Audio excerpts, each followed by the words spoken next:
Hey, what's up, everybody? Yellow Turtle here with my co-host Beef. Welcome to another episode of the LUKSOfam podcast, brought to you by KEEZ. The LUKSOfam podcast is meant to be a short and informational show where we provide some takes on the latest LUKSO news in the space. Today, we're going to get into the hot topic of account abstraction and then move on to some more community-focused segments. But before we get into all of that, Beef, how are you today? I see you dancing around over there.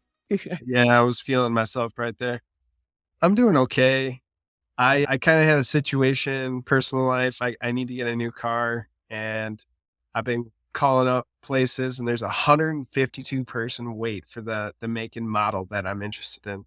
So if there's Oh, no. any, yeah, if there's any by chance, if there's anybody who is like a top dog at Toyota, hook your boy up. Get me to the front of that line. Come on. How are you doing? I'm doing great, man. I'm doing great. My car is still functioning, so it's a win for the day. Yeah, man. This is terrible. Nuts. You want to hop in?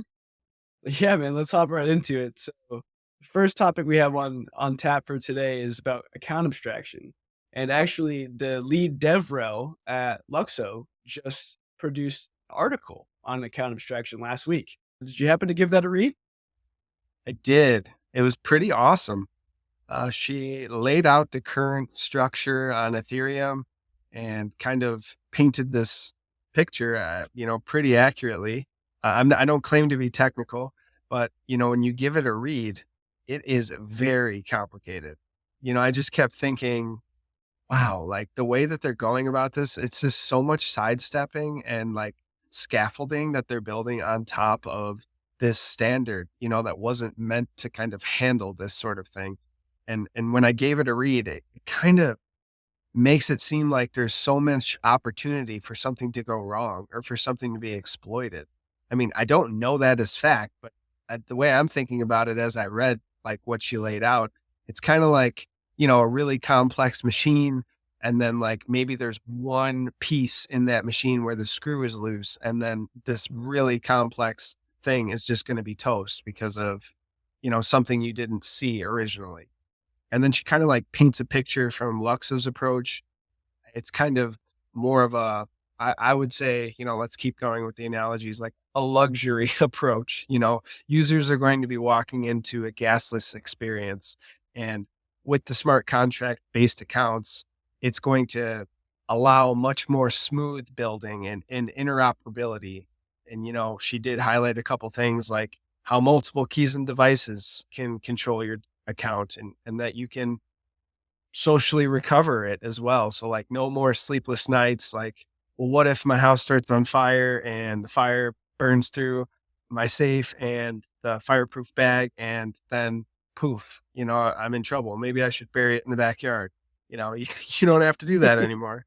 And then she kind of talked about calling back to our episode with Jean, the customizable layers of security where we can like choose certain key features and then add stuff onto them or take things away from them as we go on and as we see fit, which, you don't have to make a whole new account when you do that. And that's pretty much like, I mean, think about it. When you're doing the current stuff on Ethereum, how many times do you make a new account because you want to do something different? Like I have like, I don't even know how many wallets. So it's pretty sick that we'll be able to do that. But yeah, super good read. I was a huge fan of it. I think this is a great, like, first big article from her as the DevRel, the new DevRel. What did you think about it? Yeah, no, great article. And yeah, I'll take a little step back just for, any listeners out there who might not be super familiar with account abstraction, but it's definitely been a significant topic in this, Web3 space over the past year. Fabian gave a talk about it at ECC. Vitalik has given multiple talks about it as well. And so, like the definition and importance of an account abstraction is like currently on Ethereum, our an account, it just kind of holds tokens and can perform transactions. Whereas a account abstraction aims to shift from EOAs, those externally owned accounts, to smart contract based accounts. which will increase usability and flexibility. It'll enable like things like hardware signers, social recovery, multi-factor authentication, new gas models, at least in the LUKSO ecosystem. The current standard for on Ethereum, the ERC 4337, it it's it's a version of what LUKSO is trying to LUKSO has done, but it adds significant complexity to the system itself through like these things will probably go over people's heads and go over my head as well. But there's things like pseudo transactions and bundler nodes and entry points and all these things that go into the ERC 4337. And although this solution is technically impressive, it's very complex. Whereas Luxo's approach kind of offers like a clean slate and ensures like interoperable smart contract based accounts, which are the universal profiles, without the complexity of the 4337 for the things that I just mentioned. With Luxo, you'll be able to, like you said, control multiple keys, have multiple keys control your account, have improved security and a gasless experience, which is huge, right? I mean, we all know that we're going to have the team is covering gas up to a certain amount after Universal Profiles launch. But we saw in the last hackathon that we have the ability to build relayer services, and you could possibly do a subscription based, or maybe use your rewards from validating to pay for your gas without ever having to do it again yourself. So Luxo kind of stands at like the forefront of account abstraction's evolution. Like account abstraction is like the first Pokemon, and then the Luxo standards would be the second evolution. And there'll be many more evolutions to come for sure. But I think that Luxo offers the ability to be adapted as well, right? You can write new smart contracts. It's very adaptable for the future. And I think that's one of the more crucial parts of why these Luxo standards are so important. I really like that. I like that evolution analogy.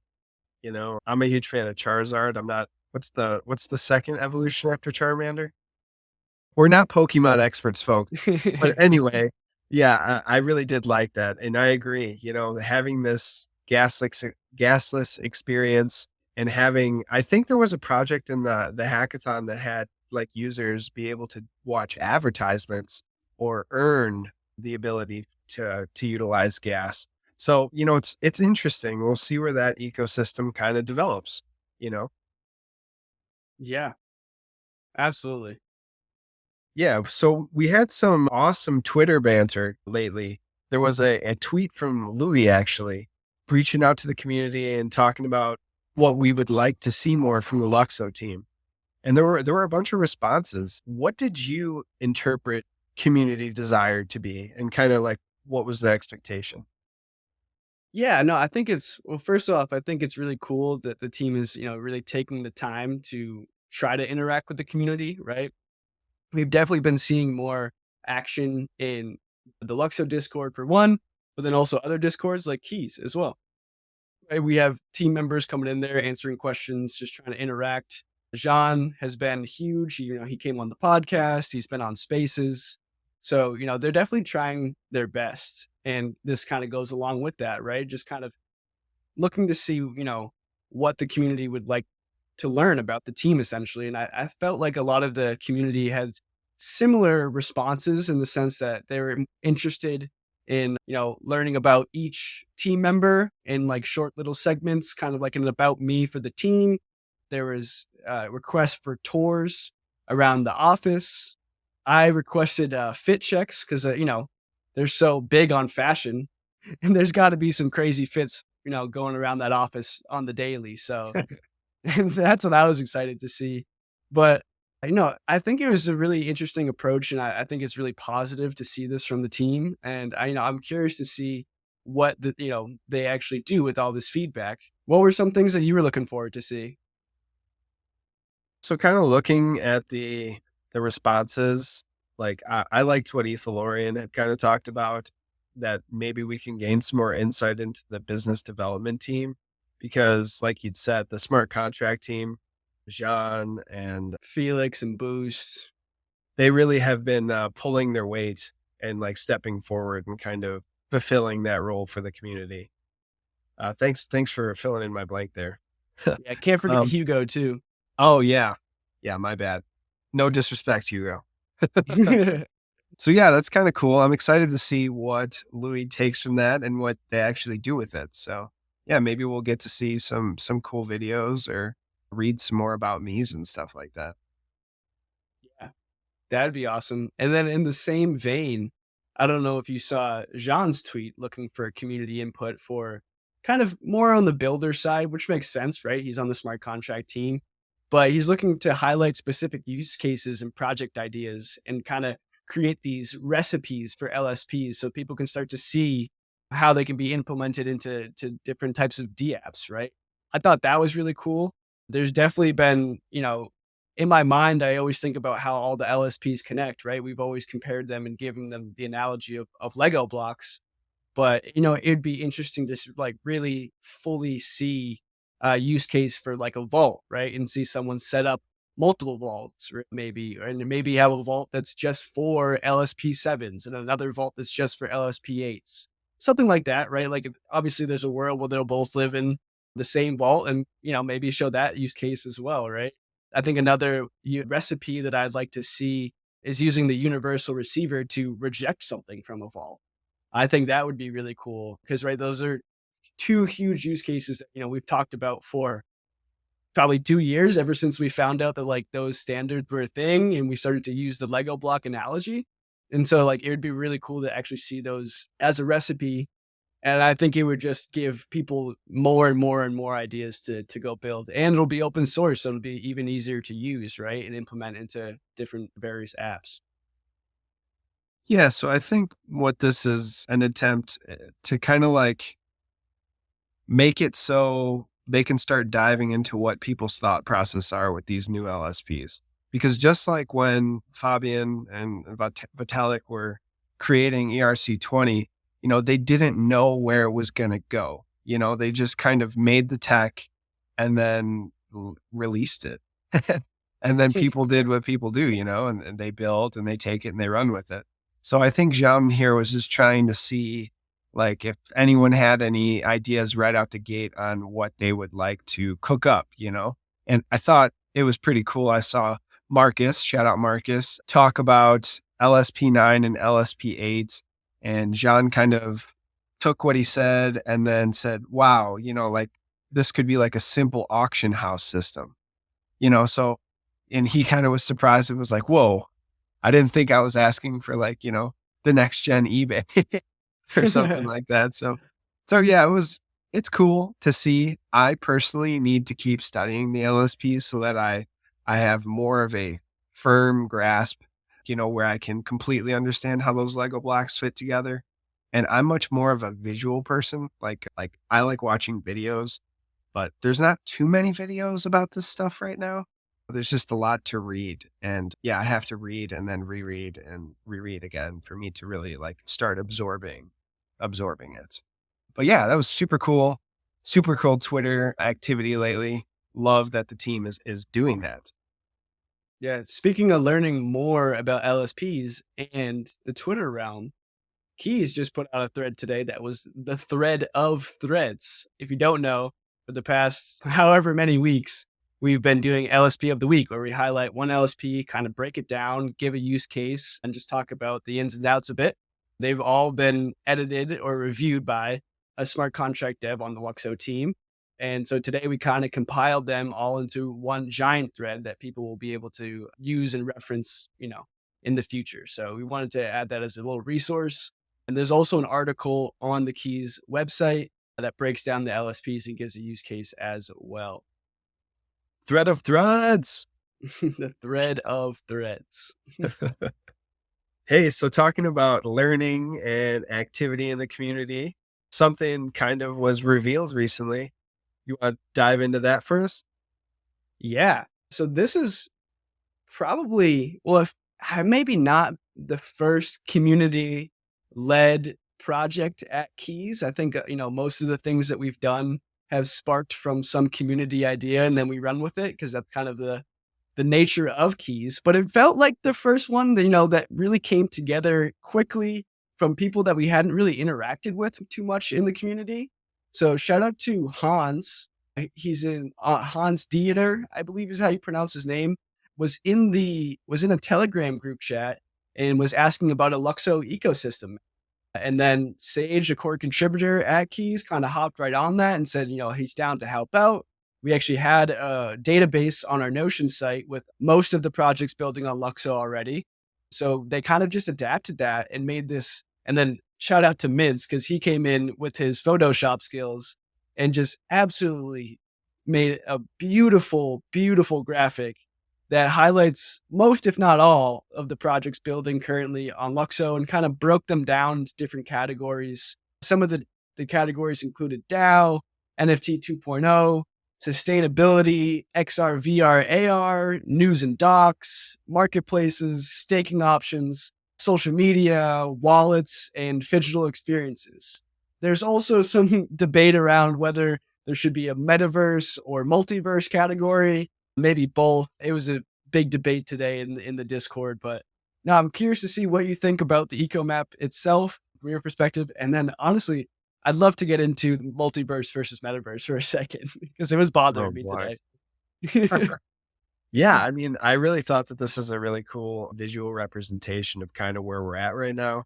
It is community like created, so Keys doesn't specifically support all of the projects that are on that, but it does kind of give you an idea of what is being built, and it'll be up to the user to check out these individual projects and to determine whether or not, if your rugometer goes off or not. That'll be up to you, but always practice discretion, be careful.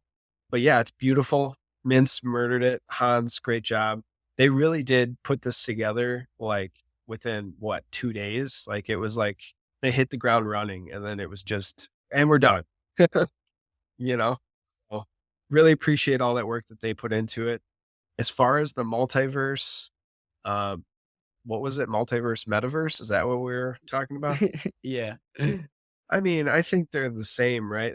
The way I would interpret multiverse would be like a project that's on Ethereum and then a project that'll be on Luxo. And then metaverse, I would say, is just like the overarching category of like augmented reality focused projects, maybe that have some sort of VR aspect to it and potentially phygital. So, like a much of this stuff kind of like meshes together. But I Yeah. don't know. That's kind of how I think of those two things. What do you think? That's interesting because I think about them the same way you do, but almost reversed. Like, I Oh, feel like multiverse is all encompassing of the metaverse. A metaverse isn't all encompassing of the multiverse. Does that make sense? yeah. I mean, yeah, you could frame it either way. It's interesting to think about. Yeah. I mean, it'd be interesting to hear what Zuck has to say about that since they dove so big into the metaverse and changed their name to Meta. Right. No, and Yeah. I like the little nod to the Luxo team because in their white paper, they were saying multiverse way back when. So Oh, I did not catch that or remember that. So I'm super pumped to get my physical copy from Maison Licks. Like, I don't know when it's supposed to come, but hopefully soon. Cause yeah, I want a refresher run through it again. And I'm going to put it in a prominent place as soon as people walk in. They're going to be like, is that a Bible? I'm going to be like, no, it's not. Let me show you. Re- in a glass case with lasers. Definitely. So, hey, there's something that we're going to be, or I guess an idea that's going to be coming to reality, and that is going to be Sage's thought provoking articles on specifically DAOs. So, he's going to be doing a bi weekly article. Do you want to shine some light on it? Yeah, we're gonna get some sage wisdom. But yeah, Sage has just been, super into the DAO space for a couple of years. And honestly, even before that, me and Sage actually went to high school together and we started a nonprofit community service organization that was essentially community led, which is really cool because it kind of bleeds into the concept of DAOs entirely. Like we set up this organization and then we would reach out to the people in the organization to kind of decide what events we did. So from very early on, we've been kind of, thinking this way.